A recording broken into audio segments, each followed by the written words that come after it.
Ada rahasia mengerikan yang tak banyak disadari para pendidik dan orang tua yang membuat mimpi para orang tua zaman now tentang masa depan yang baik untuk anak-anaknya tidak akan mungkin tercapai. Anak-anak zaman sekarang tidak mungkin mampu meraih masa depan yang baik, apalagi masa depan yang lebih baik dari orang tua mereka. Apa rahasia mengerikan yang memblok keberhasilan masa depan itu? Silakan simak video ini hingga selesai. Jangan skip agar anak-anak Anda luput dari bahaya itu.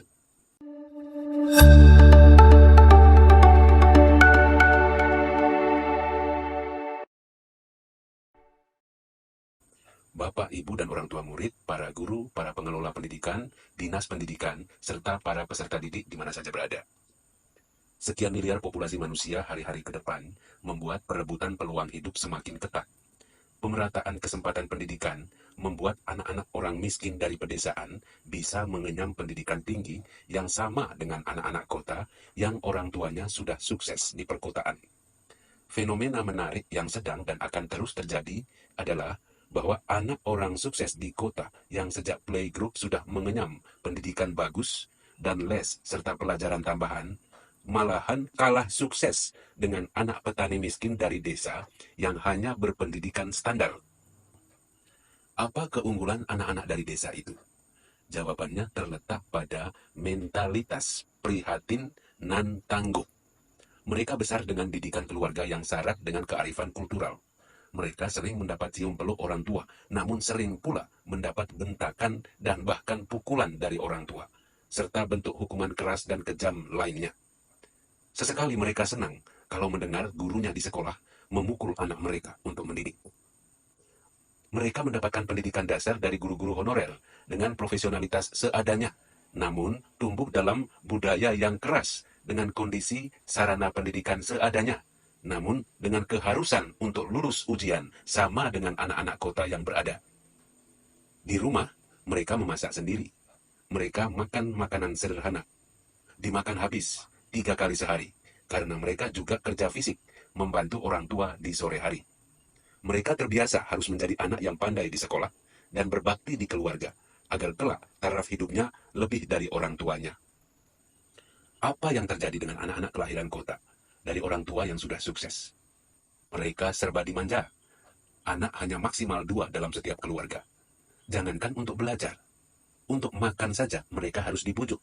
Bangun pagi dibujuk, mandi disuruh, berhenti main gadget diomelin dulu.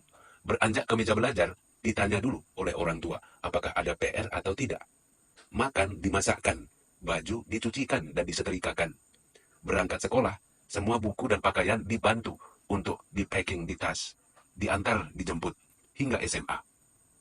Di sekolah anak-anak ini, apalagi sekolah mahal, yayasan mengajarkan guru-guru tentang prinsip-prinsip excellent customer service, bahwa customer is the king. Jadi anak-anak di sekolah adalah para raja dan ratu yang serba dibaik-baikkan. Materi pelajaran harus premium kelas, cara mengajar harus lembut dan penuh bujuk rayu. Bosan sedikit harus dibeli selingan icebreaker yang menarik dan terancang dengan baik dalam lesson plan guru-guru.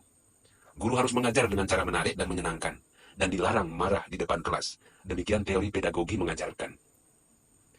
HAM, di sisi lain, membentengi rapat-rapat untuk tidak ada celah kekerasan fisik atau verbal sedikitpun. Akibatnya, anak belajar karena dipaksa oleh adanya PR, tugas, dan ulangan. Kalau tidak ada ulangan, anak merasa sah untuk tidak belajar. Ketika belajar di sekolah pun, anak bergantung pada ringkasan materi menarik dari guru dengan sajian PPT atau sejenisnya. Yang berlelah-lelah untuk membaca dan meringkas materi adalah guru, sedangkan murid tinggal menerima poin-poin yang disajikan dengan indah di PPT, PowerPoint Presentation. Jadi anak-anak tidak mengalami proses berliterasi, membaca, bereksplorasi, berdaya imajinasi, dan berkreasi. Kalau pelajaran kurang menarik, walaupun materinya sangat penting, mereka merasa sah untuk tidak memperhatikan pelajaran. Kalau makanan kurang enak, walaupun bergizi, mereka merasa benar kalau tidak dimakan dan dibuang saja. Kalau orang tua cerewet, mereka merasa sah untuk tidak mendengarkan orang tua. Kalau khotbah, ustadz, pastor, pendeta kurang menarik, mereka merasa benar diri untuk tidak beribadat dengan benar. Kalau tidak ada hadiah, mereka malas untuk berkompetisi. Singkat kata, Anak-anak di sekolah bagus di perkotaan secara tidak disadari mengalami krisis motivasi dari dalam diri sendiri untuk melakukan hal-hal baik dan maju. Apa yang mereka lakukan dan yang mereka banggakan bahwa mereka bisa melakukan, sebetulnya sebagian besar karena disuruh, karena ditanyakan, karena dijanjikan hadiah, karena dijadwalkan ulangan, karena diberikan PR, karena dijanjikan hadiah, dan seterusnya. Semua itu adalah dorongan dari luar. Masih sangat jauh panggang dari api, bahwa apa yang seseorang harus lakukan harus datang dari dalam jiwanya sendiri demi persembahan terbaik kepada Tuhan yang diimaninya. Bukan demi guru, bukan demi orang tua, bukan demi mendapat pujian, bukan untuk mendapatkan hadiah, bukan untuk popularitas, serta hal-hal lain yang bersifat dangkal. Akibatnya, ketika dewasa, sekalipun menguasai pengetahuan seabrek di kepalanya, mereka tidak akan mampu mengaktifasi pengetahuan itu oleh mesin jiwanya sendiri. Mereka bisa menjadi pelaksana perintah yang hebat, tetapi kurang mampu membaca sendiri masalah, kurang mampu menciptakan masalah, kurang mampu merumuskan tujuan, dan tidak bisa menduduki posisi pemimpin yang memberi instruksi atas dasar penjiwaan terhadap tujuan secara intuitif. Pribadi anak-anak kota seperti itu sulit dikatakan berkarakter, apalagi berkarakter kuat.